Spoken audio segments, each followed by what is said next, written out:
اینستاگرام باعث رشد سطحی نگری در جامعه بابا. یک تا عکس سری نگاه کنیم در جای یک تا قضاوت سطحی کنیم. اتفاقا برعکس گوده داری جان. همه چون آدم های سطحی نگری ایستیم در اینستاگرام همه ذات بروز دهنیم. هر دوتا چرت و پرت گوده دارین. تو حرف نزن، توی که تو فیلتر سیگار تو دنی طبیعت من. فیلتر سیگار چه ربطی به اینستاگرام داره؟ رابطش نابودی طبیعت و آلوده کردن آب و خاکه. اولین بار اشتباه دارم. فیلتر چیزه مگه؟ کاغذ و پنبه ده؟ نه خیر، از الیاف پلاستیکی تجزیه ناپذیره. اینم پلاستیکه؟ سرنگون ببون این پلاستیک. فیلتر سیگار خوش همه فلزات سنگین سرب و مس و کروم و وارد طبیعت کنه.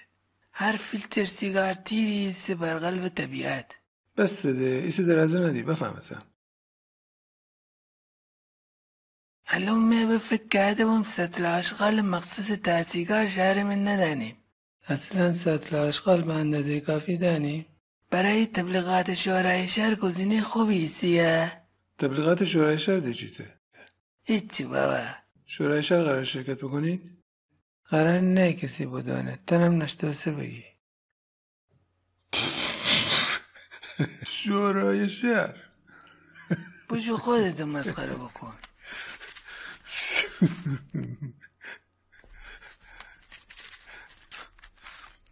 تو مجبوری سیگار خارجی بکشی، خود سیگار ایرانی بکش. تو فوزه لبش بی تربیت.